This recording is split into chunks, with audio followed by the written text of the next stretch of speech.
안녕하세요 여러분, 돈톡스에 오신 걸 환영합니다. 오늘은 정말 특별한 주제를 다뤄볼 건데요, 바로 투자의 귀재. 오마하의 현인으로 불리는 워런 버핏의 후계자 그레그 아벨에 대한 이야기입니다. 2025년 5월 워런 버핏이 버크셔 해서웨이의 CEO 자리에서 은퇴하겠다고 발표하면서 그레그 아벨이 차기시 CEO 공식 지명됐죠. 이 소식은 전 세계 투자자들에게 큰 충격과 관심을 불러일으켰습니다. 그렇다면 그레그 아벨은 대체 어떤 인물일까요? 어떻게 해서 버핏 같은 전설적인 인물의 후계자로 낙점된 걸까요? 오늘 영상에서는 그의 어린 시절부터 경력, 리더십 스타일, 그리고 버크셔 해서웨이에서 맡고 있는 역할까지 모든 걸 샅샅이 파헤쳐 보겠습니다. 자, 그럼 시작해볼까요? 영상이 유익하다고 생각되시면 구독과 좋아요 버튼 꼭 눌러주세요. 먼저 그레그 아벨이라는 인물을 간단히 소개해볼게요. 그레그 아벨은 1962년 캐나다 엘버타주 에드먼턴에서 태어났습니다. 나이는 2025년 기준으로 63세죠. 그는 워런 버핏처럼 화려한 학벌이나 엘리트 가문 출신은 아니에요. 오히려 노동자 계층 가정에서 자란 이른바 흙수저 출신이라고 할 수 있죠. 이런 점에서 아벨의 이야기는 워런 버핏의 어린 시절과도 닮은 구석이 많습니다. 버핏도 할아버지의 잡화점에서 일하고 신문 배달을 하며 돈을 모았던 자수성가형 인물이잖아요.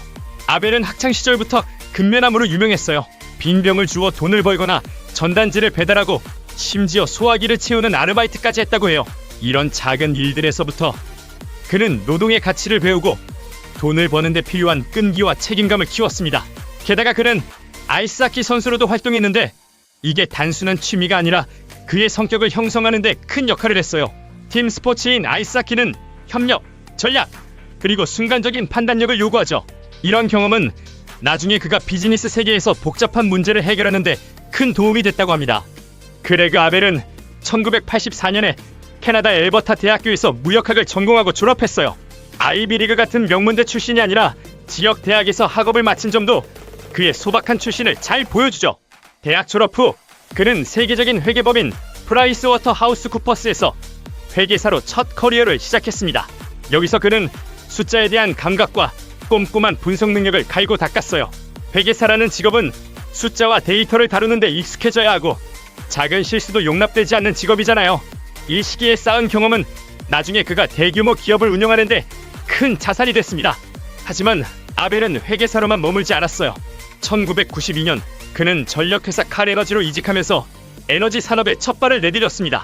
칼에너지는 지열 전력을 중심으로 한 유틸리티 회사였는데 여기서 아벨은 빠르게 두각을 나타냈어요. 특히 1990년대 중반 영국의 유틸리티 회사 인수 작업에서 그의 뛰어난 협상 능력과 전략적 사고가 빛을 발했죠. 이 프로젝트는 칼에너지의 주주이자 버크셔 해서웨이 이사였던 월터 스콧 주니어의 눈에 띄었고 바로 워런 버핏에게 아벨의 존재가 알려지게 됐습니다. 이게 바로 아벨과 버핏의 운명적인 첫 연결고리였어요. 그레그 아벨과 워런 버핏의 본격적인 인연은 1999년에 시작됩니다. 바로 버크셔 해서웨이가 칼에너지를 인수하면서죠. 이 인수로 아벨은 버크셔 해서웨이의 레이더망에 들어왔고 그의 능력은 빠르게 인정받았습니다. 2008년 아벨은 미드 아메리칸 에너지의 CEO 임명됐고 이후 이 회사는 버크셔 해서웨이 에너지로 이름을 바꿨습니다. 현재 버크셔 해서웨이 에너지는 버크셔 해서웨이의 주요 자회사 중 하나로 철도, 유틸리티, 제조업, 소매업 등 다양한 사업을 총괄하고 있죠. 버크셔 해서웨이 에너지에서의 아벨의 성과는 정말 놀라웠어요. 그는 에너지 사업을 안정적으로 성장시키면서도 버크셔의 분권적 경영 철학을 충실히 따랐습니다. 버크셔 해서웨이는 자회사들에게 높은 자율성을 주고 본사는 큰 그림만 관리하는 구조로 유명하잖아요. 아벨은 이런 철학을 완벽히 이해하고 자회사 CEO들과 신뢰를 바탕으로 협력하며 사업을 키워나갔습니다. 예를 들어 그는 버크셔 산하의 시계, 보석 브랜드 보샤임스나 스포츠 브랜드 브룩스 러닝 같은 기업들이 전략적 결정을 내릴 때 자문을 제공하며 그들의 성장을 도왔어요. 그레그 아벨이 워런 버핏의 후계자로 공식 지명된 건 2021년이었지만 사실 그의 후계자 가능성은 훨씬 전부터 주목받았어요. 2018년 버핏은 아벨을 버크셔에서 웨이의 비보험 부문 부회장으로 승진시키면서 후계 구도를 본격적으로 정리하기 시작했죠. 당시 보험 부문 부회장으로는 아지트 자인이 임명됐는데 이 두 사람은 차기 CEO 레이스에서 양강으로 떠올랐습니다. 그렇다면 왜 아벨이 최종적으로 선택된 걸까요? 여기엔 몇 가지 이유가 있어요. 첫째, 아벨은 버크셔의 기업 문화를 완벽히 이해하고 실천하는 인물이에요. 버크셔 해서웨이는 단순히 돈을 버는 회사가 아니라 신뢰와 독립성, 장기적인 관점을 중시하는 독특한 문화를 가지고 있죠. 고 찰리 멍거 전 부회장은 생전에 그레그는 버크셔 문화를 지켜낼 사람이라고 극찬했어요. 버핏도 아벨의 가장 중요한 역할이 버크셔의 분권적이며 독립성과 신뢰에 기반한 기업 문화를 유지하는 것이라고 강조한 바 있습니다. 둘째, 아벨은 뛰어난 비즈니스 감각과 직관력을 가지고 있어요. 트로이 베이더 대열이 퀸 CEO는 아벨에 대해 높은 비즈니스 감각뿐 아니라 강한 직관력도 갖췄다며 워런 버핏에게도 그 직관이 있었고 아벨에게도 상당 부분 있다고 평가했어요. 실제로 아벨은 복잡한 인수합병이나 전략적 의사결정에서 탁월한 능력을 보여줬습니다. 월스트리트 저널은 그를 빈틈없는 거래 해결사라고 칭했죠. 셋째, 아벨은 성실하고 정직한 인물로 알려져 있어요. 버크셔 이사회 멤버 론 올스는 그레그는 다른 워런 버핏은 아니지만 워런의 핵심 자질 정직, 성실, 전략적 사고를 많이 갖고 있다고 말했어요. 이런 품성은 버핏이 후계자를 선택할 때 가장 중요하게 여긴 요소 중 하나였죠. 그레그 아벨의 리더십 스타일은 워런 버핏과 닮은 점도 있지만 그만의 독특한 색깔도 있어요. 첫째, 그는 소통과 협력을 중시합니다. 버크셔의 자회사 CEO들은 전략적 결정을 내릴 때 아벨에게 자문을 구하는데 그는 항상 열린 자세로 그들의 의견을 경청하고 실질적인 조언을 제공한다고 해요. 이런 점에서 그는 단순히 지시를 내리는 리더가 아니라 동료처럼 함께 고민하고 해결책을 찾아가는 스타일이에요.